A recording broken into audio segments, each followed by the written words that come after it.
Listeners be advised. The Soliloquy podcast discuss matters related to the human experience and many that are sexual in nature. Due to this, some conversations may surround triggering topics such as sexual violence, self-harm, abuse, and much more. Please be advised, a list of crisis and psychological resources will be available in the show notes of this episode. With that said, let's get started with the show. Ladies and gentlemen, may I have your attention please as we go through the following safety instructions. In the event that there is a loss of cabin pressure, oxygen mask will drop from the overhead. Place the mask over your nose and mouth. Breathe normally as oxygen is flowing even if the mask is not in. Be sure to adjust your own mask before helping others.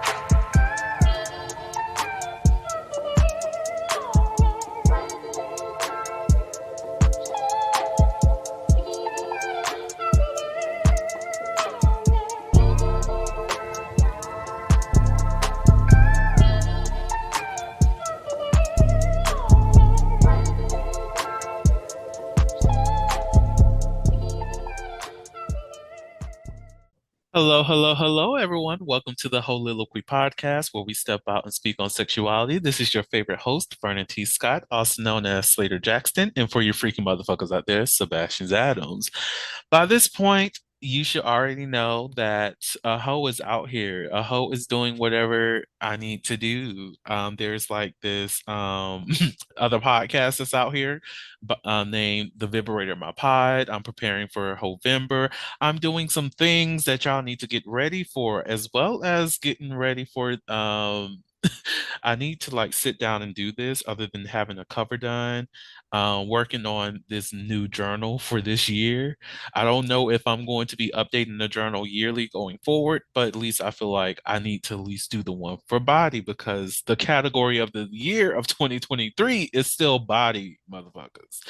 So I don't know what I'm talking about. Today we're talking about fetishes, and with me I am joined by Fortis. How are you doing? I'm doing great. How about yourself? I'm doing very well. So, if y'all have not been introduced to this gentleman, I don't know what you've been doing. You have not been listening to the podcast. Clearly, what are you doing with your lives? Go back and listen to the episodes. If that means go to episode one, if it's still out there. If not, it's in the Patreon. You can find it there. But listen to these episodes, catch up so you can know who all these wonderful, beautiful people are that comes onto the Soliloquy podcast, okay? Okay. So we're getting into this conversation about not Fort, that's you, about fetishes. I've been drinking. So I'm good though. I forgot where we're going with this. Oh, we're talking about fetishes today. I should have mentioned I was drinking. Now y'all gonna think I'm drunk. I'm not drunk, I promise. So, Fortis, what Yes. are some of your personal fetishes and your experiences with fetishes before we get into the heavier side of the conversation that I have planned for us, as well as get into what we talked about before we started this damn conversation? But what what are some of your personal experiences as it relates to fetishes and your experiences and whatnot? When it comes to fetishes, I would say my main experience, I haven't met anything. Well, I met some people who have had some very interesting fetishes, but in general, for me, I would say mainly for me, I'm into ass fetish. I do have that. Mm. Then on top of that, I will also say I'm a person that's also interested in something such as I'm starting to learn that I recently have something called oralism. And so Mm. that has a fetishization associated with sounds. Now get this. This is particularly kind of it's almost associated with ASMR almost Mm. because I found out, and this is when I was like younger, and I did not know this until now, but depending on someone who eats, that kind of turns me on, and I found out by accident, Yes. and I don't know what it is. At first, it was very annoying. It did annoy me, but then there were times that it did intrigue me. Now, the reason why I found out it intrigued me because for some odd reason, it's weird. My right butt cheek, for some odd reason, experienced a tingling sensation. I kid you not. It's A weird. tingle in I, the right butt cheek, Lord. yes, I like it's crazy. It's like whenever that happens, I'm like, oh dang. And I get so upset and irritated because I'm like, this is so damn embarrassing. Like, oh no. And it's rare that I talk about it because I'm like, I think some people be like, what the hell are you talking about? I'm like, Look, I don't know what's going on. All I just know is my body is intrigued by the sounds of someone eating. And I guess it's chewy sounds, like chewy texture. Or for some odd reason, when somebody's chewing some gummy candy or something like that, it, oh God, it just takes me to another zone. So, would you say like even the sound of someone smacking, does that turn you on a little bit as well, or is it more so the like the chewing aspect, the crunching, like what is it within the sounds of eating that like excites you a little bit? I think it's the sounds. It's like the I'm sorry.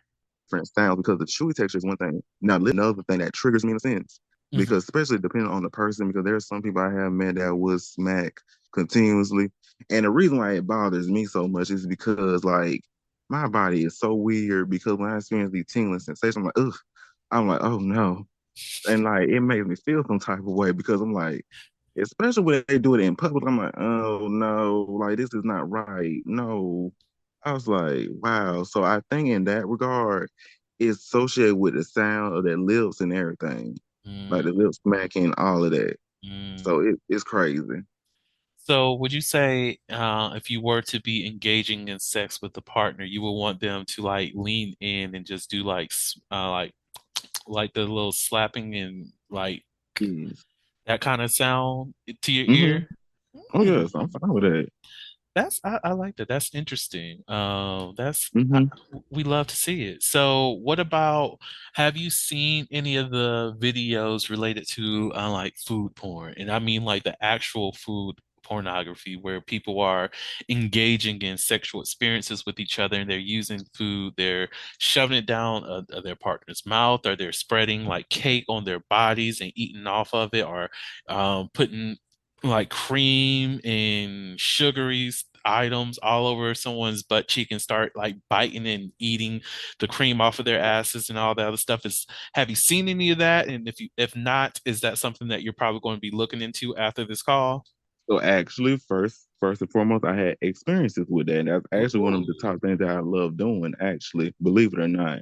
I did have this yes. one thing that I always wanted to try, but each time I tell a person this, they would actually be so thrown off by it because basically it involves like analingus, of course, like giving a guy a rim job. Hmm. And so Hmm. basically what I would like to do is like pour nectar or some type of juice inside the guy and use like a Twizzler straw and suck it out of him.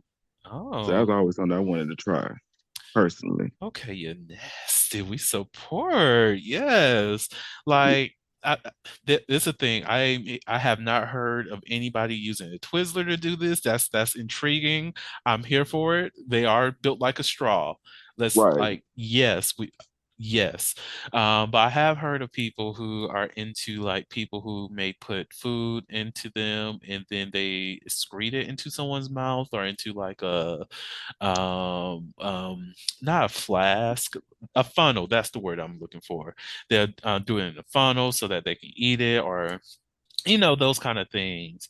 But it starts off in whatever cavity that it starts off in, be it the anus or the vagina, or you know it Oh starts off yeah. there and then they are eating it out of them or they're drinking it out of them. And I like the thought of a Twizzler in someone's asshole is very intriguing. Like, I know, right? Because I think it makes it more appealing. I don't know what it is. I'm like, oh, it's like I don't know how to describe it. It's like you know how you drink like out of coconut, actual coconut. That's how I like mm, to think. I don't know. uh-uh. Look, coconut or asshole, what's the Hmm. difference? Right.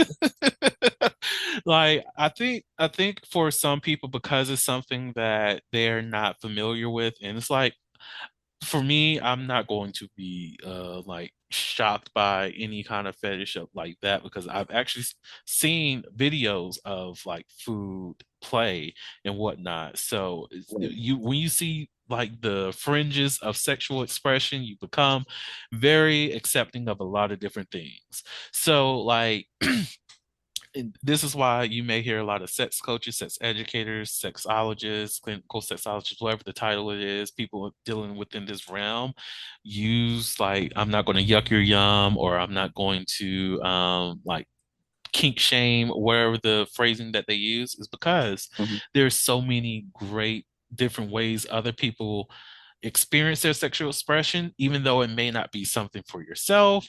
It's something that other people enjoy, and that is perfectly fine, and that is okay. And I say that for any person who may have been automatically like, oh my God, who would do something like that? If it's not for you, it's just not for you, and that is perfectly Right. fine. Um, and on top of that, I think it is very like just to think of the act of that happening really fascinates me because I feel like I will watch that. I know like participating in it, I will have so many concerns because my ass would just be overthinking, but I would actually watch that engagement happen. Like, just to Right. be honest. Right. No, it's like, yes, because I have seen food porn before and I Mhm. have enjoyed it, but I actually done it myself too. It's just I haven't done that particular thing that I wanted to do though. Because I think I just got to meet someone who at least, who will be actually up for it. Mhm. And like I think I don't know who it is. There's some celebrity who's been open about is it Glorilla? About their experiences with I don't want to say it's Glorilla, but I remember hearing about there's this one celebrity, I think a rapper, and it was a woman, a female rapper, and she was talking about how she enjoys when her partner comes like on food and she eats it right after, like after he comes. And I'm like, if that's your thing, do you? I love that for you. And That's I extra protein, remember, man. huh? That's extra protein. It is protein.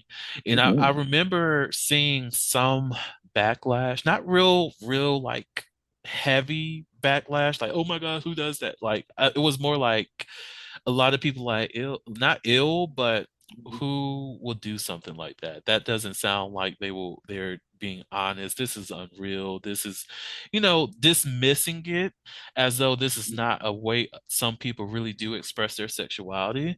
And I think I love that she was comfortable enough and willing to talk about that to show that this is something that happens with other people and this is completely normal because the main messaging that I saw under many posts related to that is, oh, she could have just kept that to herself. She didn't have to tell anybody that this is what she does in the bedroom. However, many people are fascinated with these stars enough that they really do want to know what the hell's going on in their bedroom. So I'm like, Exactly. you you can't win for losing. So it's like, or in this case, win for winning because look, she's getting her nut, he's getting his nut. Why are you upset? Uh-huh. So, but I think it is important for there to be more conversations related to the kinks that we enjoy because we should. I feel as though as a society, we're at a point where we need to be moving forward in those conversations and talking about these things because if we continue to not address it, we continue to like not decompose, but in a way decompose as a society. We continue to fall apart at the seams, and we continue to um, ostracize others just because we don't are these individuals don't fit our definitions of normal in a way. Right. And see, I think that's very strange with us living in a Western culture within the United States, particularly because Mhm. there's been times and like we're living in a culture that basically sexuality is basically emphasized to a great extent. You see it on TV, you Mhm. see it everywhere around us.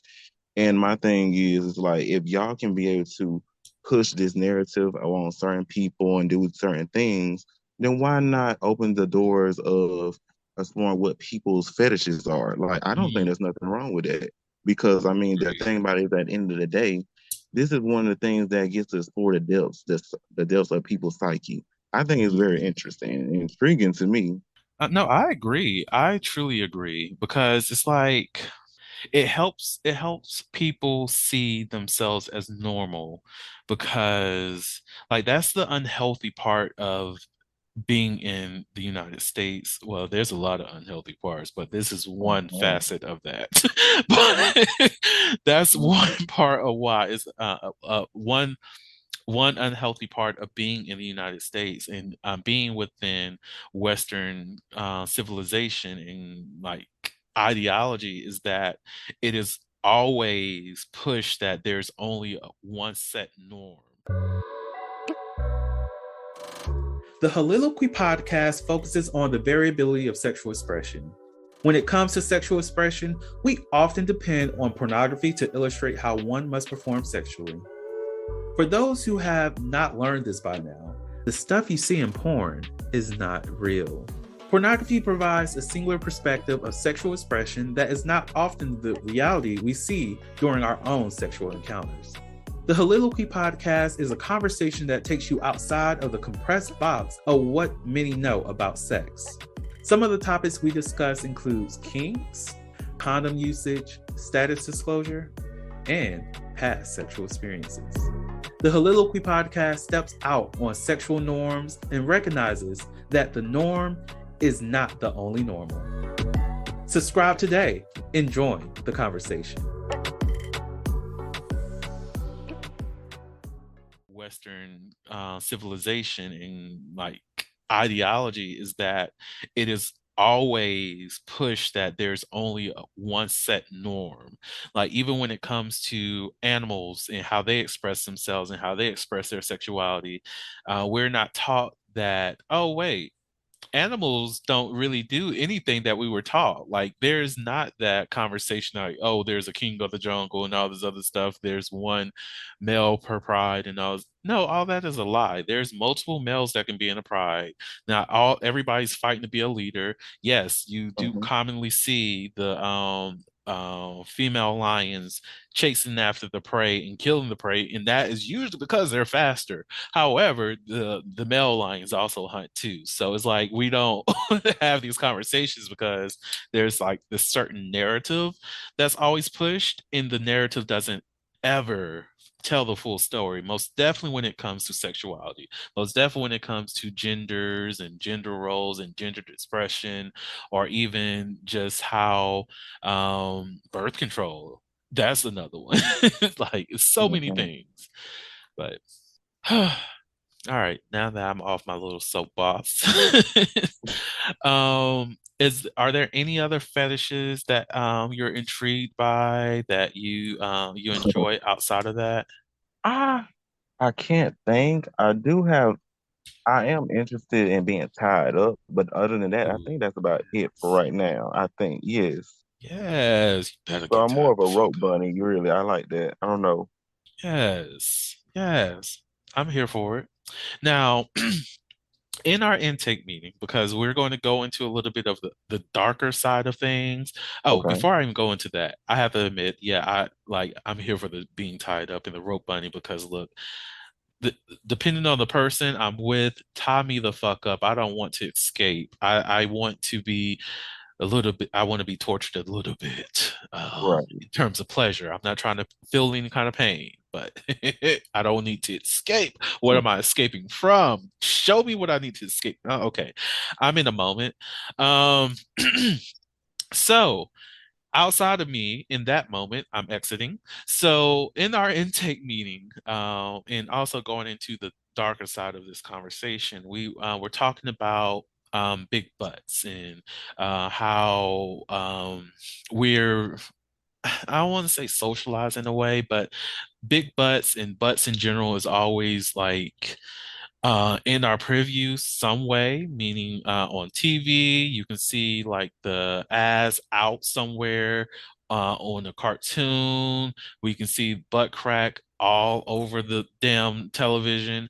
And within our discussion about butts, we were talking about Sarah Bartman. And this was an enslaved Black woman who after her death was trafficked throughout European countries solely because of the size of her ass. And this also led to the over sexualization, even though it existed prior to her passing, but this contributed to the over sexualization of Black women throughout the years and what the Black body is supposed to look like.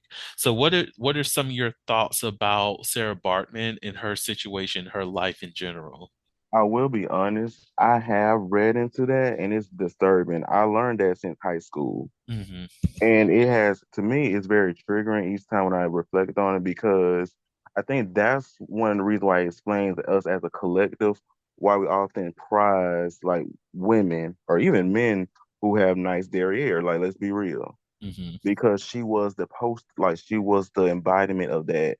She was the embodiment of the voluptuous figure. Like, and she was to me, I feel like aside from her physical attributes, I feel like it's just so unfortunate that she was just looked at as such because what a lot of people, most people don't understand is, or what they don't know about her is actually she was fluent in different languages. So she was highly intelligent. And I feel like many people have not given her the respect that they should have, unfortunately. And I Mm. feel like even learning about her after death is because they have mentioned that they did desecrated her corpse. What I mean by Mm. that is they basically, I think if I'm not mistaken, I think they cut her vagina and placed it into a jar or something, if I'm not mistaken, to preserve it. Mm. So it is sad, and I think it was only up until maybe I'm not sure what year it was, so don't quote me on this because I think the viewers probably can research more into it. But I think it was about a decade or two ago is when they actually returned her to her homeland. Mm. So it bothers me. And plus, there was a biopic, or they did do a movie on her, and I felt like it was so sad because I felt like it just give you a window into the past of how the struggles of her being a black woman and everything what other people as black people had to go through. Hmm. Not so I think it's very sad. It bothers me to this day because honestly, if you think about it, we're still experiencing that now more than Mm. ever. That It's being part. commercialized. It's being profit. Like people profit off of that. People profit off of that, and that's not right, and it's not good. I agree. And I know we'll probably go a little bit deeper into this in the next episode we do, which will be about Black fetishization. But like this reminds me of that when it's horrible that the reason we know about her it's great that we do know about her as a historical person, knowing her name and knowing that she existed. That's a beautiful thing, most definitely during those times. But we don't know of her because of the fact that she was intelligent. We don't know of her because of the contributions that she may have made to, let's say, the farm, the plantation she was working on, or the family that she was enslaved to, or even her lineage outside of that. We don't have that information, but what we do know is that the reason why we know her name is because of her physique, because of the sexualization that the enslavers back then placed upon her solely because her body was a little bit different than what they were used to seeing. That either they were turned on by it or fascinated by it or just saw her as a subject that was beyond their imagination. But we only know her name solely because she became a sexual object versus a human being. And that's the thing that really doesn't sit well with me. And that's the thing that we see still going on today, that when it comes to the spaces that we operate in and we engage to be sexual, that many of us are seen as the object of someone's interest rather than a person that they can potentially engage with for a sexual experience, for something that they um, want to receive pleasure within that experience and provide that pleasure to that human being as well. So it's very dehumanizing, is what I'm saying. Hmm. Hmm. Like I do wish that on a regular basis that we did live in a society where we could happily have these conversations about, hey, you're a human, I'm a human. What can we engage in together that will be mutually fun for us? But on countless occasions, most definitely when it comes to dating apps, hookup apps, or anything like that, you're seen as that sex object first. In human, I don't know when. Right. And it's so unfortunate because also if I may add, Hmm. you know, and also it also feels like taboo. And that's why I feel like it's so disrespectful, especially for Black people. I feel like we have been treated as a taboo topic. And Mm. that's why a lot of times it's not been much discussed. Because even I tried before this episode, I even attempted to try to do more research and everything to this nature. But you know, there was a lot of literary work that was being done, but it only grasps on superficial levels and superficial topics of the Mm. situation. So that's why I feel like it's not being explored like it's supposed to. Agreed. No, I agree with you so fucking much because like whenever we engage into any type of history or anything, we like my issue, like whenever I hear people talking about data and all this other stuff, and the data says this, the data says that, and I'm just like, the only you can say all these things about data, but you forever miss the context of the situation.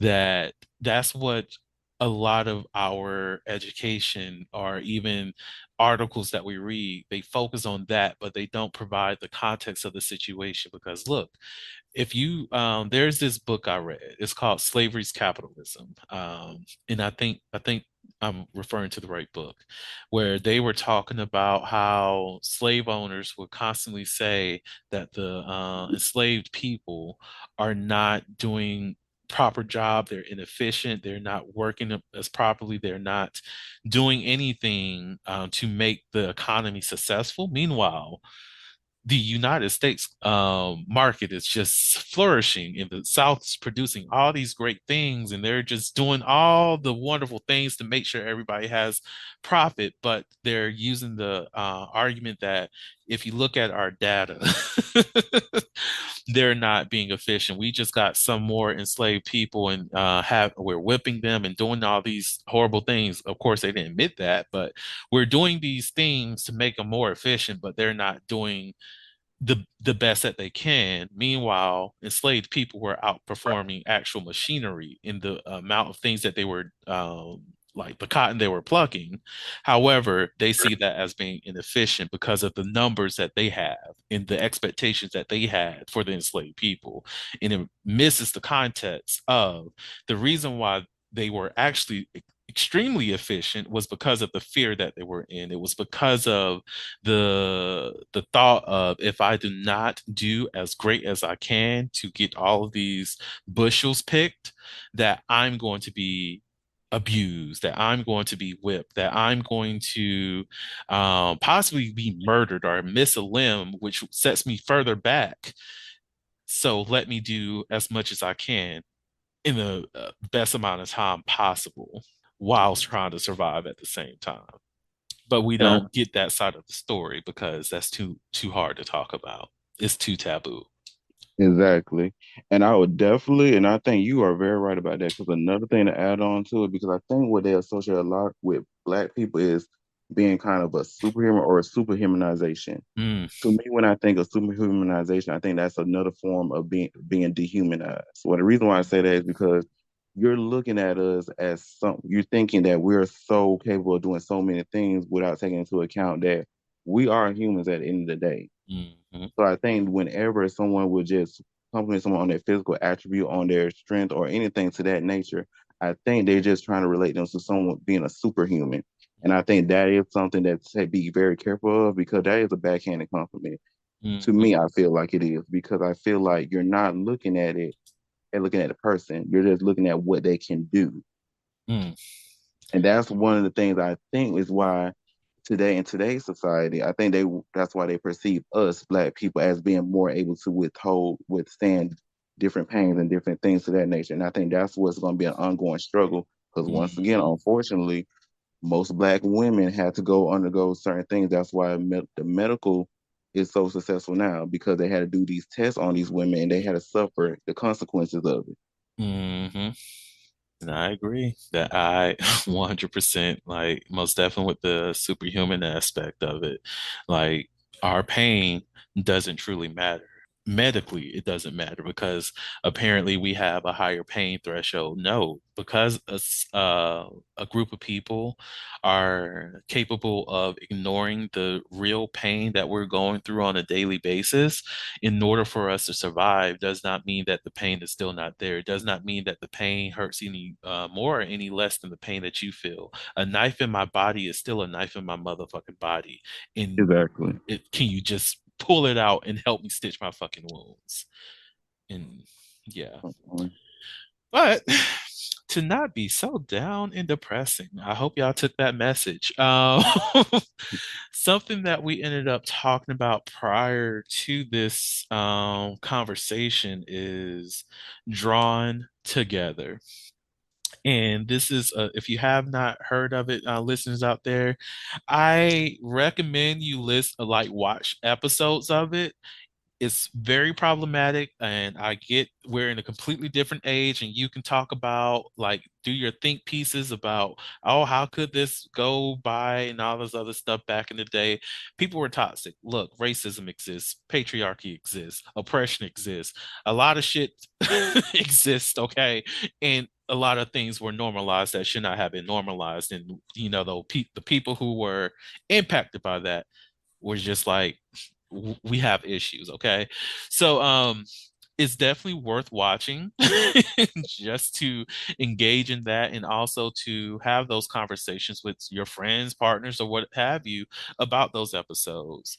But one of the things we were talking about prior to this is the what's the name of that fetish that you said Clara has? So let me go back on because I did screenshot it. So let me make sure I don't butcher the word. Let's see. Mm-hmm. Let's see for 1 minute. Take your time. Okay, found this. So it's called symphorophilia. Mm-hmm. Symphorophilia. So it's spelled Symphorophilia. Mm, And basically the definition is it's rare. So it's a paraphilia that involves sexual arousal from staging and watching disasters such as traffic collisions. mm-hmm. And I'm fascinated by that solely because like it's a real thing. And when you sent me that scene from the show, I was like, I didn't know the name of it. I was like, this is actually something that people really do get off on. And I feel like even though they say it's rare, I feel like it's more common than most people think if you change the situations because this Exactly. is dependent upon disasters. But there's a whole subsect of our society who enjoys watching like the action the action movie like they enjoy seeing, oh, the guns are firing, the accidents are happening, which fits this. They have murder, there's blood, like even when it comes to gore, like the stuff that people are aroused by, like just to know that there's a term for certain things like this, it's just fascinating. So like when you sent me that, that's all the thoughts that came to mind. Right, because I was surprised. Like they taught me something new because once again with Drawn Together also was the first show that I saw that taught me about necrophilia because of Captain Hero. And I was Mm, like, ugh. And I said, oh my. I said, damn. look. And the amount of sexuality that was in that show, it should not have been on TV, but I'm also glad that it was because it touched base on a lot of sexual issues. Is this the reason why I am the way I am today? Maybe. But because this was one of my favorite shows, to be honest. But it really Yeah. did touch base on a lot of different things. They talked about queer issues, coming out. They talked about, in some aspects, fat shaming and bulimia and body image. Like they touched base on some heavy topics and over exaggerated, of course, and also made very like gruesome images too in the process. But they really did hit on some very important things throughout the show's history. Like for almost 10 plus years, I've been calling the vagina, the vulva, the pussy, the poussoir solely because Clara had an octopussoir, and that shit was hilarious. I remember that episode. That was a wild one. I'm like, God dang, girl. And I was like, and the thing about it was when I first saw the episode, I was like, damn. But I also did not know that, that people do sexualize tentacles too. So I was like, oh, That's a good point. I didn't even think about that until you said it. But yeah, yes. like, yeah, because you can see that in anime, like a lot of anime porn. But don't Hmm. ask me how I know, but just know it's out there. So done. You've been looking at it. It's okay. We don't shame. We do not shame. But yeah, I know I sent it in the text messages, and because I just said Captain Hero was a perv, and I stand by that, and I don't say that in a way to like shame him.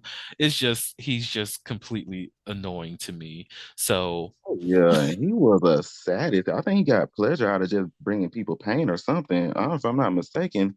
he did, and I I remember when I would never see Pac-Man the same because it's drawn together.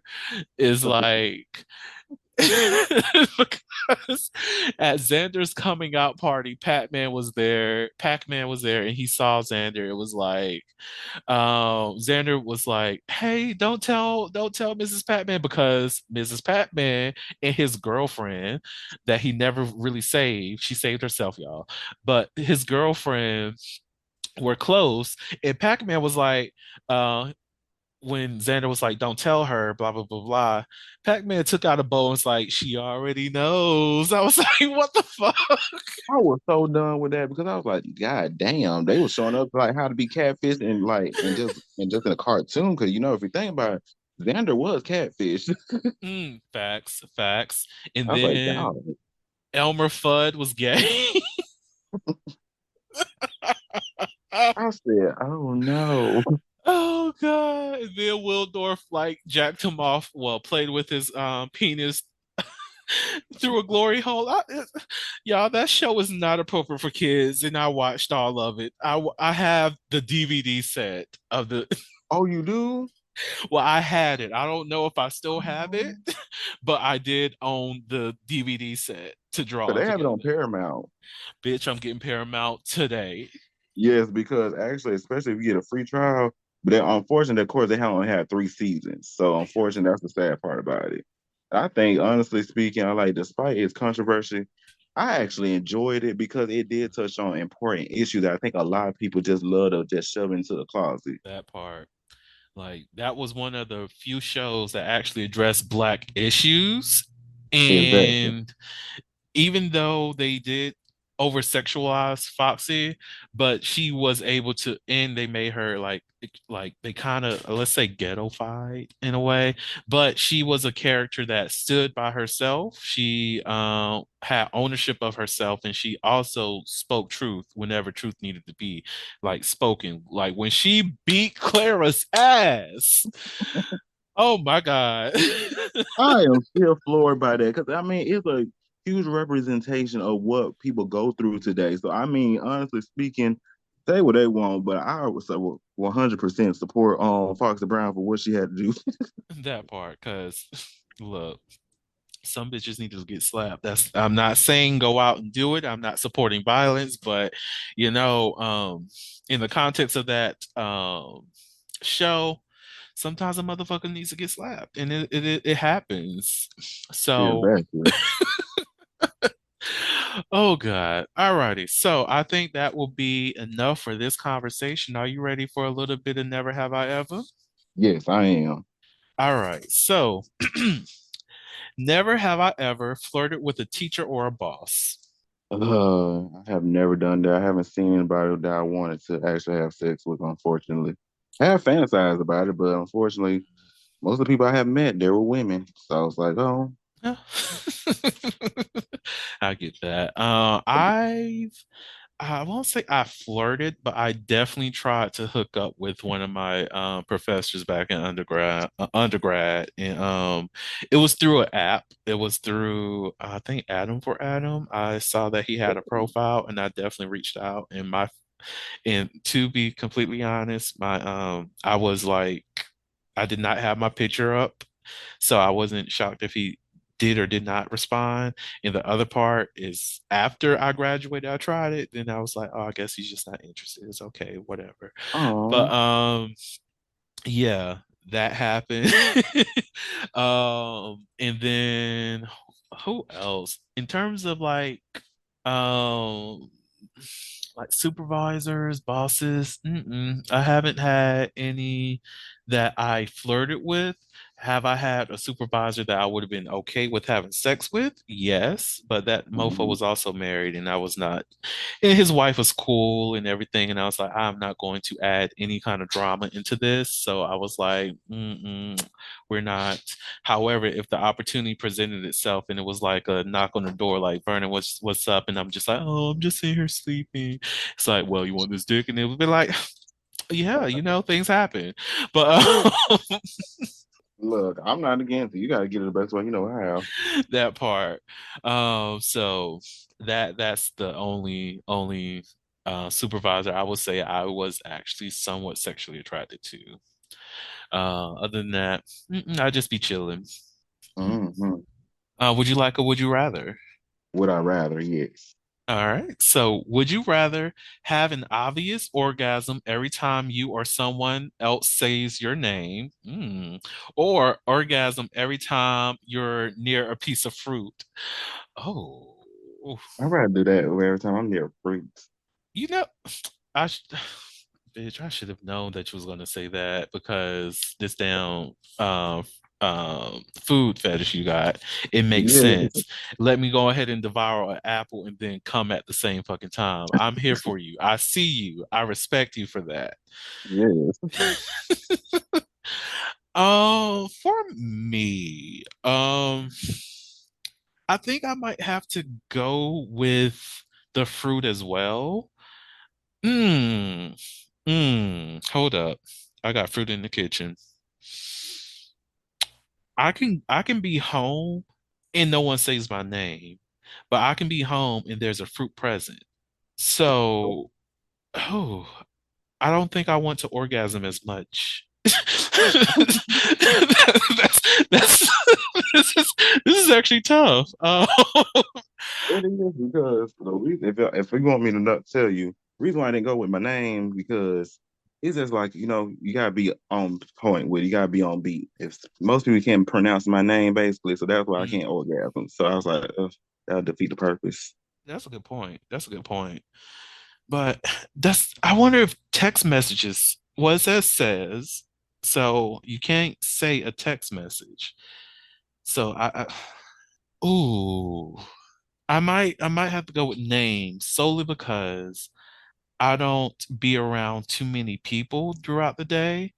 Hmm. So I have less chances of having the orgasm whenever somebody says my name because of that.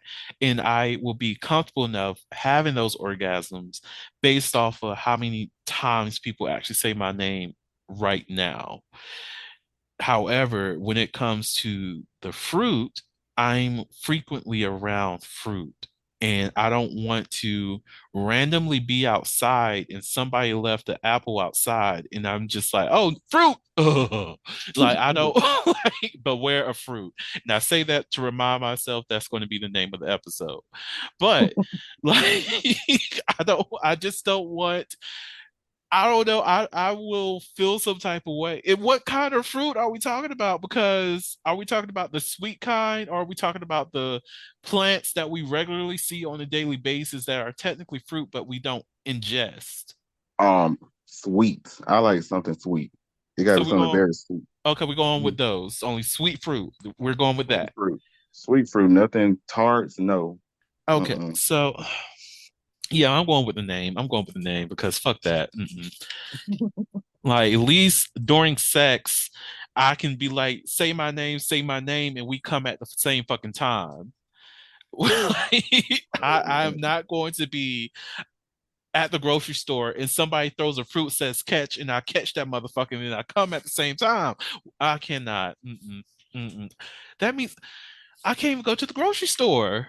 That is true. Oh Ortiz, Lord, we I need to didn't talk think of it about like this. that. We need to talk about this. Hold on. Okay, to be fair, maybe okay. What if it was a smell? I think if the smell, it'd probably be like another thing too of a fruit. Mm, Cause that probably would really get me off. Probably like, ooh. all Cause right. I mean, I have literally had an orgasm from just eating salted caramel. I did not know Mhm. I would like this that much. Mm. You had an orgasm eating salted caramel? I Bitch. did. I promise. Like it was a cookie. It was those cookies I had bought from a store. And really, what's strange is I used to hate caramel. I really did with a passion. But on this particular day, I had ate this cookie with salted caramel and it was chocolate chip. Then what made it worse was the fact they were soft, and I love soft cookies. It was ooey and gooey, and I was like, mm, Oh my God. Like, talking about food porn. Like, have you ever seen Food Wars? I The have. anime? That's what Yes. it's giving. And if I can experience, okay, I have had some food that kind of had me going towards that route. Hmm. Chile. But if I can experience that kind of feeling that it leads to an orgasm just by tasting a chocolate caramel, a salted caramel cookie, oh my. It was a different experience. I don't know what it was, but it just took me to a whole different zone. And ever since then, I've been obsessed with it. Now, it's so bad because I can't eat it every time because I don't want to lose that feeling. So I was like, Ooh, I good have to treat point. myself. Good, Yeah, so that's why good point. And that's another reason why I'm kind of leaning away from the fruit because I don't want because fruit is I can't really say it's so accessible, but because fruit is accessible through grocery stores, I don't want to become so desensitized to my pleasure because the fruits are everywhere. How, exactly. so yeah, I have to go with say my name because so long. But then again, in professional settings, is this Vernon? Ugh, like, Yeah, no, that's why I didn't answer that. That's why I won't go for that one because oh God. I'm like, no, no, never, no. I think the next time a telemarketer calls me about some shit, I'm going to make the sounds as though I'm coming and make them very uncomfortable. I'm sorry, I should not do that because that's like inappropriate, and they're not consenting to that. But also they're like, why are you calling me? I mean, don't But feel bad. Don't feel bad because there's been bill collectors that were actually random people calling my phone, and this I hope no one don't come for me, but sometimes I do play as a victim of stalking, and I will call out the name and they'll be like, "Please don't call me." I will cry and everything. I will be an actress. I have to cry and everything because I'm like, "Please don't call me no more. Please don't." I'm so done. Like, I feel like if I did some shit like that, they'd just be like, yeah, we cannot call this number again. And just be like, I have this condition. Every time someone says my name, I ejaculate. So do you mind not saying that? So who are you calling for? We're calling for Vernon. Oh my God. Yeah, I think they're going to be so over it. I think they're going to quit their job. This is the last straw. First, I get cussed out by these other people, and now somebody's coming on the phone. I cannot deal with y'all no more. I quit today. Right. Because I would probably be one of those people. I'd be like, okay, I need a drink now. This is too much. This is too much. Oh my God. Whew. All right. Let me go ahead and end this episode before I do anything else to be extra. Um, so are there any last words that you would like to share with the audience, Fortis? I would like to say, embrace your sexual kinks. There's nothing wrong with having certain fetishes. Just be yourself, be who you are, and find something that brings pleasure into your life. Just do that. Vibrate hard, no pun intended, but do something that's gonna make you soar to the top. I guess that's all I'm gonna say. Oh my gosh. Now he said vibrate higher, no pun intended. I wasn't even thinking about that until you said that, but now it's just like, yes. and listen to the vibrator in my pod. Anyways, thank you, Forte, so much for coming on to the podcast. I greatly appreciate you. To the audience out there, thank you all so much for listening to the Holy podcast, where we step out and speak on sexuality. Just in case no one else told you this today, you are beautiful, you are worthy of happiness and joy, you are enough and then some. You may not live up to the expectations of others, but that is okay. You are only required to walk in your own shoes. May each day you live lead you towards abundance. With that said, love you all and see you next episode. Bye. Have a good one. Thank you for listening to the Holiloquy podcast, where we step out and speak on sexuality. You can subscribe to the podcast through your favorite podcasting app and find us on the web at www.holiloquy.com. That's www.heauxliloquy.com. Share the podcast with your friends and join the conversation.